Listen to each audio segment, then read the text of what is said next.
Hey guys, welcome to the Vinyl Rundown. Today, we're doing another video in our series with the jazz detective himself, Jazz Feld. You can call me whatever you want. He's Zev Feldman, the jazz detective. You know who he is, guys. We're doing a series of videos because he's got 10 releases coming out this record store day. And let's talk about your label, Elemental Records. You've got a bunch of great records coming out on Elemental. What have we got? Yeah, well, thanks, Greg. I've been producing records for Elemental Music, a label that I co-founded with my dear friend Jordi Soleil back in 2011, 2010.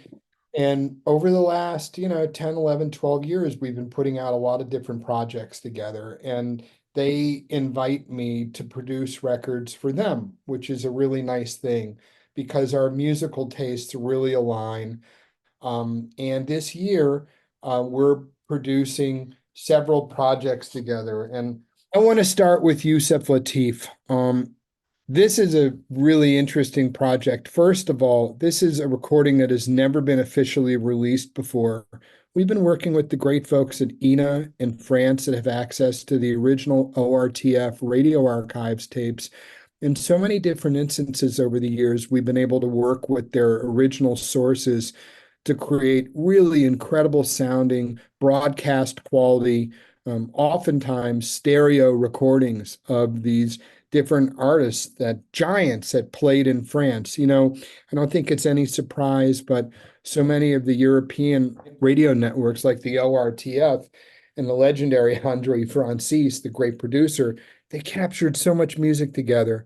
So this recording, Atlantis Lullaby, the concert in Avignon, is very special. This is a recording made in 1972. It features Kenny Barron on piano, bassist Bob Cunningham, and the legendary drummer Albert Tootie Heath. This was a working band that played all over the world, not just festivals and concerts in places like Europe, but at the Keystone Corner in San Francisco and around the whole country.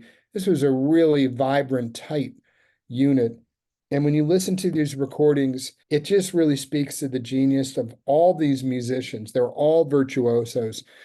But Yusuf Lateef is a really special artist for me, and I'd like to start off by sharing. This is the beautiful artwork. We were very lucky with the photographs that we had. I believe that's a Verrill Oakland photograph that I hadn't seen before. Yeah. We really go out of our way to try to really build an amazing experience with the curation of our booklets and everything. When I was 20 years old, I befriended Yusef Lateef. I Wow. was I was the music director of my college radio station, WMCR, and Rockville, Maryland. And although you probably couldn't broadcast too far outside the parking lot, Mr. Lateef and I struck up a friendship.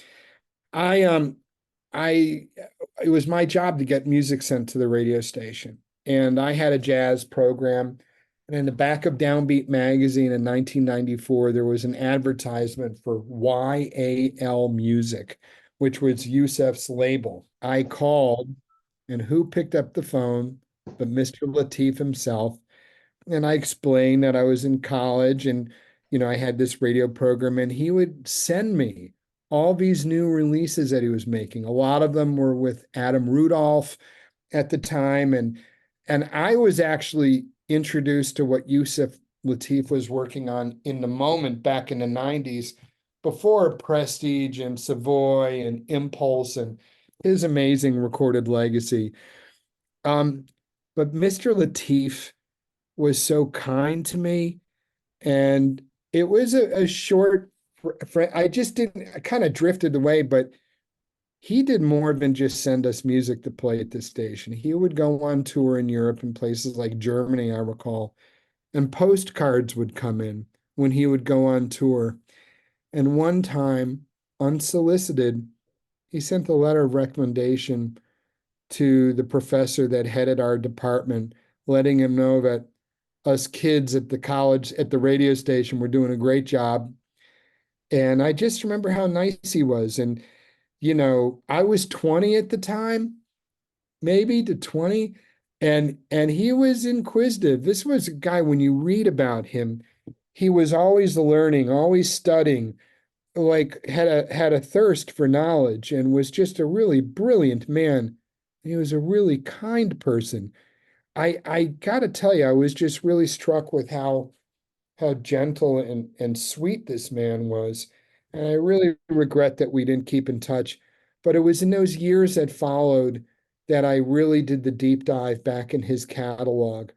I love the Yusef record on New Jazz. I'm trying to think of some of my favorites. Some of the Impulse recordings are really cool. And Eastern sounds. I mean, my God, I mean, this guy was just something else. This is a terrific recording, and it also really, it highlights his bandmates. Kenny Barron is all over this recording. He just, man, holds down. This is a unit.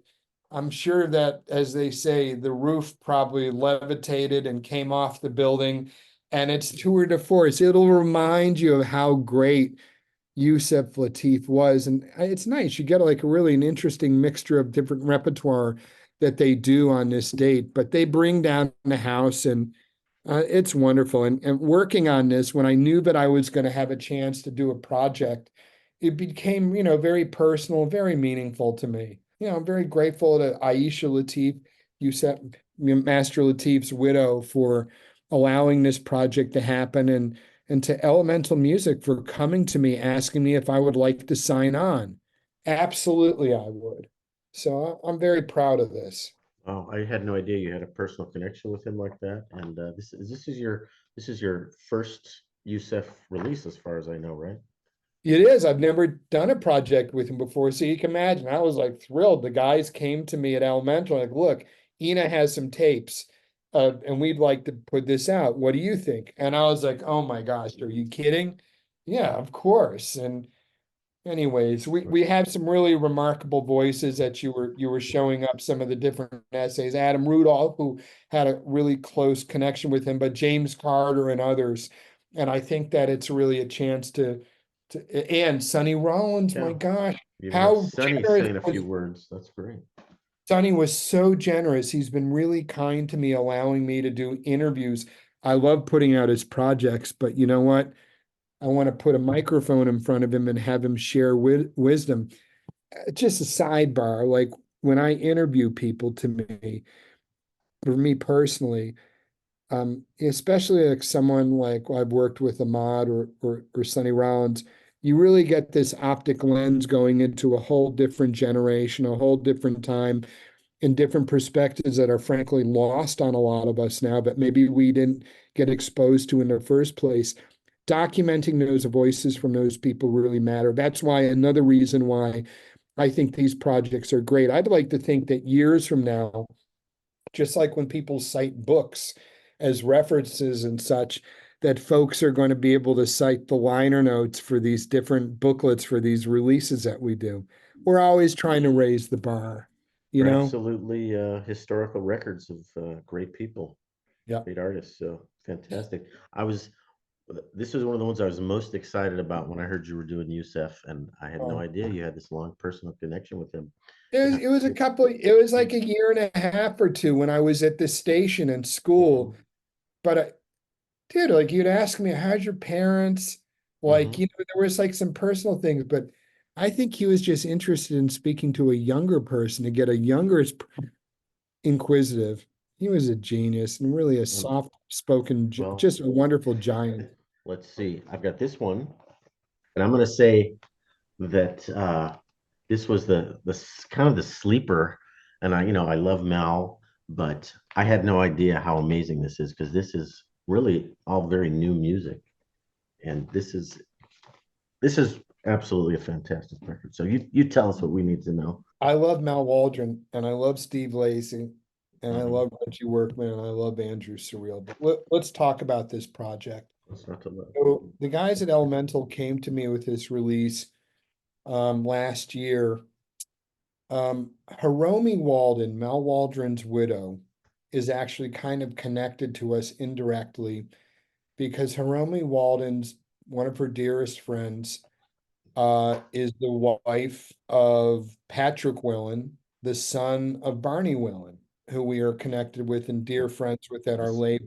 Yeah, and Patrick came to us and said, Hiromi has these recordings and asked us if we'd be interested. These come from in 1995. It was a 70th birthday celebration for Mal Waldron, and they did a series of concerts. And these recordings are pretty extraordinary. They were made in Antwerp for this festival. But these guys are like painters, okay? Like amazing painters in the music, making these incredible statements, and they play together with a sense of connectivity, which is wonderful. Mal Waldron is one of the most unheralded geniuses in this music. He had his own way of playing, is almost his own language, if you will, the phrasing, comping, and also his composing. Record fans, listen, if you're familiar with John Coltrane's prestige output, you'll notice that Mal Waldron has a great deal of compositions of his own that he contributed. He's one of the geniuses. I really wish I'd seen him live. I saw Steve Lacy do a solo saxophone concert at the Jewish Community Center in Washington 24 years ago. And I've seen the other gentleman play, but I never got a chance to see Mal Waldron. But I love this music. Speaking of some great music that rubbed off on these guys, because they're both connected with the music of Thelonious Monk, and there are a couple of compositions which Mhm. are which are on here, Epistrophe and Monk's Dream. I just love this music. And I love listening to it, and it's a deep listen. And I think that you're going to discover all sorts of really wonderful qualities, different. I don't know, it's different for everyone. It's art, it's subjective. But I personally, and I've heard this from a lot of people, this one is surprising people how much they really enjoy it. And I think you'll realize how important and special these musicians were. I also want to thank the great author and journalist Adam Schatz, who wrote the liner notes. We also had him write the liner notes a couple of years ago when we did the Searching for Grenoble album. That was on the Tompkins Square record. Thank you, Josh Rosenthal, for that production. But we interviewed Mr. Workman and Mr. Surreal in here, and so we spoke with Jane Bunette, Dave Lieben, VJ Iyer, Evan Parker, David Varellas as Yeah, well. I some think major. we speak to the genius, and oh man, like we had some really incredible assets that just lent itself. The cover was done by Burton Yount, who collaborates with me on some of my greatest work. Simon Svard is a designer that works on so many elemental music projects. I love this album, and I hope others will enjoy it too. It should be celebrated. We should be celebrating these musicians, and it's so nice that maestros Reggie Workman and Andrew Surreal are still with us. This one is going to sell out immediately, as most of your records do. You got a couple more left on Elemental, believe it or not. Let's talk about the great Cannonball Adderly. So all these Cannonball. up here, these kind of look at each other. Two separate Hmm. 2 LP sets, which come from the folks at INA in France, that great radio archive I was telling you about. Our dear friend Christian, his Lamera, has been working with us for a number of years now on these expeditions that we find these tapes, we do these licensed, but more importantly, like everything on Elemental, we pay the musicians, it's above board, we pay publishing. I didn't mention that because I feel it should be a given, but unfortunately, that just doesn't always happen today. Labels, whenever you see my name on something for Resonance or Elemental Music or Deep Digs or Jazz Detective or whoever, people are being paid. But I'm really grateful to put these projects out. Several years ago, I had the good fortune of working with Olga Adderly Chandler. She's the widow of Cannonball Adderly. I came back to her. We did a release called Swingin' in Seattle for the Real to Real label with my buddy Corey Weeds. But I knew her, and Carlos and Jordy came to me and said, "Hey, would you be interested in putting these out?" I said, "Well, I know Mrs. Adderly, but more importantly, I freaking love Cannonball." And here's the story. These are two separate groups. The piano chair is going to be a big part of this. You have Burnin' in Bordeaux, which is made in 69, and that's with Nat, of course, on cornet. The piano chair is the great Joe Zawinul, and also Victor Gaskin and Roy McCurdy on drums. Then we have Poppin' in Paris, live at the Olympia in Paris from 72. And Cannonball's music is starting to go a little bit into a new area, into a different direction with what's also happening at the times, and actually quite adventurous.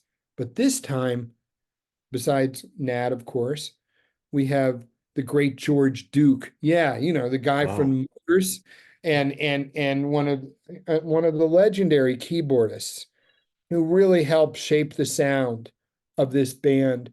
But also with this time the great Walter Booker on bass, and also um, Roy McCurdy once again on drums. They really tell a story of Nat going into the 70s and his from where he was in 69 going in 72. These releases go together like peas and carrots. They should be purchased together if you can. And I think it's a really great study in Cannonball. I had to have I wanted Bob Blumenthal to write the liners on these, and I knew that he would be the guy because I think he really speaks to this generation of these musicians. And Bob Blumenthal is an author, a critic, and a writer, wrote with the Boston Globe for decades, and really he's one of the greats. I really think that besides the great music that we have, we really want to be able to tell the stories and from different musicians. I think that this is our opportunity to open the floor to catch these testimonials so we can all have something more there to digest, to understand about these different musicians. Don't take it from me, just take it from the other people. And we're lucky because we have really great editors that work with us too. At Resonance Records, John Koenig, that John Koenig from Contemporary Records, who taught English at USC, who was a linguist and a wordsmith, is my editor on those packages. There's a gentleman named Martin Goldsmith that works with us at Elemental Music. These gentlemen are incredible. They are like surgeons with words. I cannot even comprehend how they're able. I'm a dyslexic guy personally, but I'm just so impressed. Really, there's so much of different skills that are put into really building one of these with a lot of thought. But look, let's talk about Vernon and Bordeaux, the different voices that we have on here. Hal Galbert, Chris Potter, Michael Wolf, Roy McCurdy. And we also spoke with for Poppin' in Paris, Lou Donaldson, Roy McCurdy again, Tia Fuller. Lou, you had to have Vincent Herring. And I say that because he's really one of the heirs to the throne. And that might even be a really off-putting way of saying it. But if you had to talk about a musician that comes to mind who embraces, understands at such a depth of knowledge and understanding, Vincent Herring is one of the guys. And we also found, thank you, Corey Weeds, found this amazing interview that was done in Canada in the 1970s, I believe, with Nat Adderley that we also include. Hmm. And John Sellards did the album cover design. Simon Savard did the interior packaging and the rest. But it was a great effort. And I hope that these projects will raise the tide in the awareness of how awesome Cannonball Adderley was. Just listen to the records. And there's some really great standout tracks on these too. I mean, besides like the hits on there, which we have Work Song and Mercy, Mercy, Mercy, but Walk Tall and The Scavenger. And then on Poppin' in Paris, they do this tune that a lot of people will know called Hummin'. I mean, I remember when I first heard Toots Thielmans do it under the direction of Quincy Jones. Hmm. But it's about the piano chair also kind of given some influence in the times. And these are two different, very different bands, but they connect together. And I just celebrate this group's genius. So, and Cannonball's genius. So, hope folks will. Fantastic. Yeah, man. Fantastic. All these records are great archive of the great periods in these guys' lives. But you guys do such a great job of putting it together with the history. It's like there's a lot of great reading here and a lot of great insights, and I'm learning a lot of history about these guys just by reading these liner notes. So appreciate it. That's, thank you. So that's the last of the 4 releases you've got on Elemental. And I think we'll wrap up here. So coming out this record store day, Zev has 10 releases, and we're going to do a series of videos. So you may see 2 or 3 videos on my channel popping up with Zev on his different releases. Thank you, Zev, so much for spending the time with us. Good luck getting all these records to market. I know it's a challenge, and nobody else owns record store day like you do, putting out 30 or 40 individual discs, which is mind-boggling to me. But you seem to keep raising the bar. So thank you again, Zev. I want to thank, listen, just one more time, I really want to thank all of your viewers out there, the folks that come out to support these projects. It cannot work without them. And everyone plays a huge part. I'm not blowing smoke.